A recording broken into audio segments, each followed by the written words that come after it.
is gonna happen. Dahmer's cool stuff. Do good gaming.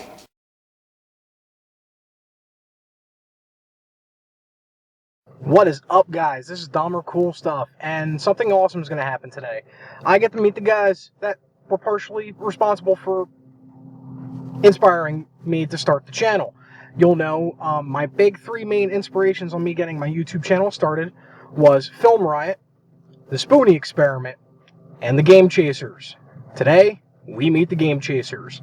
This would have been possible if I never moved to North Carolina. They are legitimately an hour away in Linconton, North Carolina. If I said your town wrong, my apologies. We're going to a store called Game Swap. I'm going to turn the AC on because it's 98 degrees outside and I have it off. Audio's now blown. Ride commencing. Man, the excitement's building up. I don't know why. I mean, for all intents and purposes, they were just normal dudes. Or chodes, as we like to call each other within the game chasing community. Chodes. So, we're in Lincolnton, about 4 minutes from the store that we're going to. I wonder if they hit that garage sale. That would be fucking hilarious if they hit that garage sale. First thing I saw, it's an amazing store. I wish it wasn't an hour away. Walking in the store and 8-Bit Eric is opening the door. He's like, "Hey, Dahmer, what's up?" And I was literally stunned that, he knew me. And I was also equally as stunned when Billy and Jay remember me as well from Skype calls with Keep. The store has an NWC repro cart. So immediately Jay starts playing it. And I think 8-Bit Eric and Billy as well. And Jay's no shit. He's really good at this NWC cart, catching me take pictures. I didn't take any video while I was there. Weird, traditional, old school, where the best memories I'm always going to remember. I'm definitely always going to remember this one. They had brought DVDs and shirts and whatnot to sell as well, and, they were signing stuff, which was great. Hang out with these guys for as long as I did. They literally stayed there for, I think 4 or 5 hours and just BS'd with us. The only thing that was missing was some beer. That's how this conversation was. It was just a bunch of guys laid back, just chilling, talking about stuff. The moment of truth came when I asked them to sign my top loader that I am in possession of, and Billy literally looks at me. He's like, "Are you sure you want me to sign this?" And I was like, "Nah, man, I'm never getting rid of this." He even said, "I'm going to devalue it by doing it." I was like, "Nah, man, I'm never getting rid of this, especially now."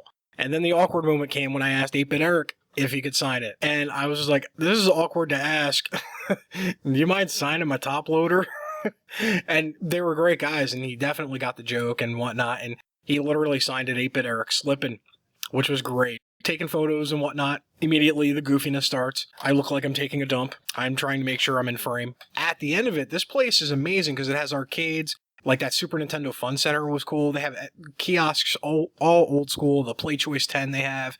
And, we just sat around playing some video games as well. Honestly, as I've said before, after meeting these guys, you could not have met 3 nicer people on the planet. Jay actually recommended Tiger Heli. He's like, it's a criminally underappreciated game, and it's really cheap to get.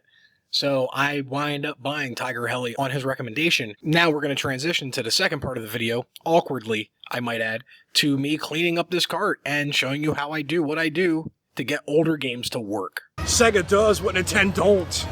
They had a bunch of clean copies there, but I found the grimiest because, well, I wanted to clean it up and show you guys basically how I would clean up this cart. Not the cleanest of carts. And as I said before, I did choose this cart because it was grimy. And I want to fix it and I want to clean it. And I want to show you guys what I do.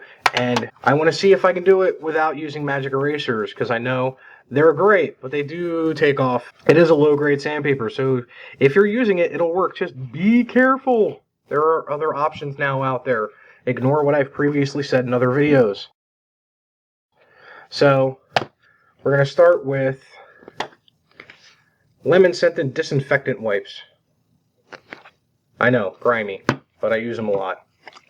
And then, 91% isopropyl rub and alcohol. Grimiest of grimy toothbrushes for cleaning the cart and the system, because it probably needs to be cleaned because I stuck Tiger Heli in it. Q-tips for that oh-so-fresh feeling. Car keys in case I need to get the hell out of here. Now, let's get the cleaning. First thing I want to do, I want to grab one of the scented wipes. And what I really just want to concentrate on doing is just getting the label isn't too janky, so that's great. But I just want to try to get the crevices cleaned up, at least on this part. Trying to clean and keep a good, but see, look at that. That's why I chose this particular cart. It was janky as all. And I think this is going to be a quick clean because it, you know, I've seen way worse. I've cleaned way worse. And it was, you know, kind of funny, just, you know, talking shop, so to speak, with them too.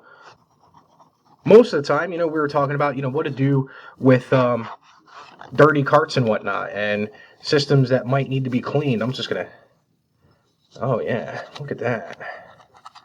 That is oh so nice. You know what to do with dirty, filthy consoles of older generation. It was just, you know, kind of cool getting some inside tips and tricks on what they do and what they use. I personally have, you know, said time and time again that 90% of all repairs are cleaning. And that's all basically I've done on my channel when it comes to, you know, repairing stuff. It's basically been cleaning. It's definitely a marked improvement, but let's get this label off. We've pre-wetted it, which I probably shouldn't have done, but it came out, it's coming out real easy. So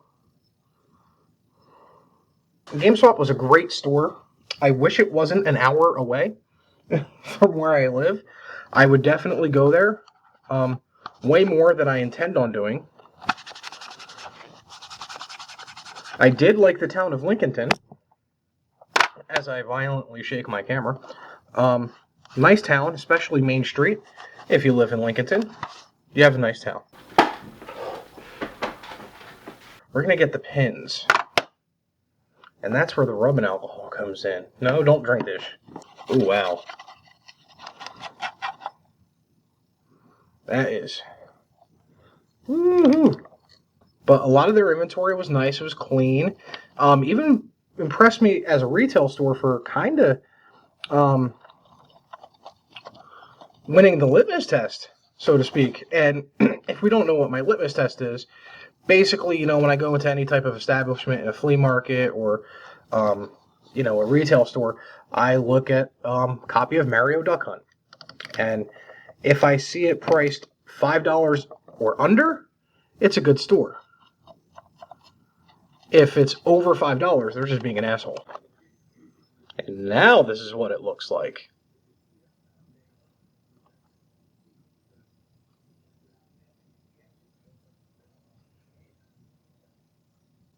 Oh, doesn't look dusty at all in there anymore. But yeah, you know, that's one clean cart. And in total, this has taken me 10 minutes, tops, for this. It's not hard, guys, to clean these games, especially if you find them janky, especially if you find them in a flea market, especially an outdoor flea market. The next shot is going to be me playing this game, but that's going to require me going to storage to get my TV. I forgot I actually jammed the Tiger Heli cart in when it was really that dirty. The top loader needed a good cleaning inside anyway. There's the top loader. It will be played. I am missing the AV port on it. I'll eventually dig that sumbitch out. Just going to do a little quick and dirty thing here. Before I begin, as always, this is my first ever attempt at a custom Nintendo. Screwed up the, whatchamacallit, the disc-lock chip. So I need to use a Game Genie for this one to work. Normally I would use the top loader, but I don't know where that RF connector went. So here's just the finished product of Tiger Heli, and Jay was totally right. This game is pretty badass and underrated. Very cheap too. I think I got this copy for like $5. This is Dahmer's Cool Stuff, and as always, do good gaming. If you want to catch up on the latest content I do, hit that subscribe button. And if you want to do me a solid, hit that like button down there as well. And if you hated it, hey, hit dislike as well. The only way I'm going to know if I suck or not is by your input. It's the internet, and I probably opened up a whole can of worms. No given. YOLO! If you did like that video, click here, and that's going to take you to the Gaming Onio Maniacs episode 15, TGO Juniors, where I take my nephews out game hunting when I right before I moved to North Carolina. A lot of fun, and my nephews may have schooled me a little bit on the finer arts of game hunting. If you want to click this link, that's going to take you to yard sailing. This was the show that I had before the Gaming Onio Maniacs became a thing. Very similar format, very rough around the edges, so to speak, but I generally like these episodes just to show you guys how far I've come as a YouTube content creator, which admittedly may not be as far as some people might want me to be. And finally, if you click this link, that's going to take you to Magic the Gathering Origins pre-release event, when I went to my local gaming store, participated in the midnight launch for Magic the Gathering Origins. See my joys, see my triumphs, see me not open a single Planeswalker,